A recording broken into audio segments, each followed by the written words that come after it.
കേരളം ഇന്ന് നേരിട്ടുകൊണ്ടിരിക്കുന്ന അതീവ ഗുരുതരമായ ഒരു സാമ്പത്തിക പ്രതിസന്ധിയെക്കുറിച്ചുള്ള ഞെട്ടിക്കുന്ന വിവരങ്ങളാണ് ഇപ്പോൾ പുറത്തുവരുന്നത്. നമ്മുടെ സംസ്ഥാനത്തിന്റെ ഖജനാവ് ഏതാണ്ട് ശൂന്യമായ ഒരവസ്ഥയിലാണ്.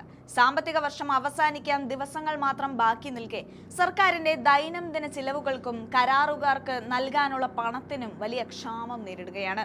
ഇതിന്റെ ഭാഗമായി ട്രഷറികളിൽ അതീവ കർശനമായ നിയന്ത്രണങ്ങളാണ് സർക്കാർ ഇപ്പോൾ ഏർപ്പെടുത്തിയിരിക്കുന്നത്. എന്താണ് ഈ നിയന്ത്രണം എന്ന് പരിശോധിച്ചാൽ 25 ലക്ഷം രൂപയ്ക്ക് മുകളിലുള്ള ബില്ലുകൾ ഒന്നും ഇപ്പോൾ മാറിക്കൊടുക്കേണ്ടതില്ല എന്ന് ട്രഷറി ഓഫീസർമാർക്ക് വാക്കാലുള്ള നിർദ്ദേശം ലഭിച്ചു കഴിഞ്ഞു. ശനിയാഴ്ച രാവിലെ വരെ 5 കോടി രൂപ വരെയുള്ള ബില്ലുകൾ പാസ്സാക്കാമെന്നായിരുന്നു അറിയിച്ചിരുന്നത്. എന്നാൽ ഖജനാവിൽ പണമില്ലെന്ന് ബോധ്യപ്പെട്ടതോടെ ഉച്ചയ്ക്ക് ശേഷം ഈ പരിധി വെറും 25 ലക്ഷമായി കുത്തനെ കുറഞ്ഞു. ഇത് വിവിധ സർക്കാർ വകുപ്പുകളെയും നിർമ്മാണ പ്രവർത്തനങ്ങൾ നടത്തുന്ന കരാറുകാരെയും വലിയ പ്രതിസന്ധിയിലാക്കിയിരിക്കുകയാണ്. തിങ്കളാഴ്ച ഉച്ചയ്ക്ക് 12 മണിയോടെ ട്രഷറിയിലെ എല്ലാവിധ ബില്ലുകളും ചെക്കുകളും പാസ്സാക്കുന്നത് പൂർണ്ണമായും നിർത്തിവെക്കാനാണ് നിലവിലെ തീരുമാനം. ഇതോടെ തുക മാറിക്കിട്ടാത്തവർ അടുത്ത സാമ്പത്തിക വർഷം പുതിയ ബജറ്റ് വിഹിതം വരുന്നതുവരെ കാത്തിരിക്കേണ്ടി വരും. ഈ മാസം മാത്രം 2 തവണയായി 3000 കോടിയിലധികം രൂപയാണ് സർക്കാർ കടപ്പത്രങ്ങൾ വഴി കടമെടുത്തത്.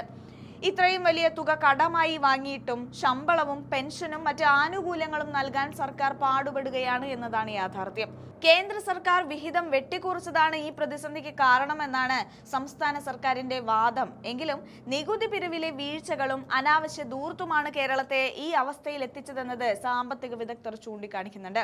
തദ്ദേശ സ്വയംഭരണ സ്ഥാപനങ്ങളുടെ വികസന പദ്ധതികളെയും ഈ ട്രഷറി നിയന്ത്രണം സാരമായി ബാധിക്കും. പണം ലഭിക്കാത്തത് മൂലം കരാറുകാർ പണി നിർത്തിവെക്കുന്നത് വിപണിയിലെ പണമിടപാടുകളെ മന്ദഗതിയിലാക്കുകയും ചെയ്യും.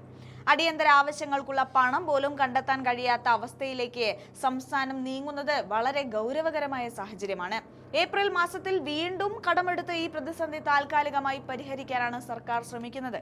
എന്നാൽ ട്രഷറിയിലെ ഈ നീണ്ട ക്യൂ പാലിച്ച് പണം കയ്യിൽ കിട്ടാൻ മാസങ്ങൾ കാത്തിരിക്കേണ്ടി വരുമെന്നത് ഉറപ്പാണ്. ഇടതുപക്ഷം ഭരിക്കുന്ന കേരളത്തിന്റെ അവസ്ഥ ഇങ്ങനെ പോയാൽ എന്താകും എന്ന് നമ്മൾ ഗൗരവമായി ചിന്തിക്കേണ്ടതുണ്ട്. വികസനത്തെക്കുറിച്ചും പുരോഗതിയെക്കുറിച്ചും വലിയ അവകാശവാദങ്ങൾ മുഴക്കുമ്പോഴും അടിസ്ഥാനപരമായ സാമ്പത്തിക ഭദ്രത ഉറപ്പാക്കാൻ കഴിയാതെ വരുന്നത് ജനങ്ങളോടുള്ള വെല്ലുവിളിയാണ്. വരും തലമുറയെ വലിയൊരു കടക്കണിയിലേക്ക് തള്ളിവിട്ടുകൊണ്ട് അശാസ്ത്രീയമായ സാമ്പത്തിക മാനേജ്മെന്റുമായി മുന്നോട്ടു പോയാൽ കേരളം വലിയൊരു സാമ്പത്തിക തകർച്ചയിലേക്ക് കൂപ്പുകുത്തുമെന്ന കാര്യത്തിൽ സംശയമില്ല.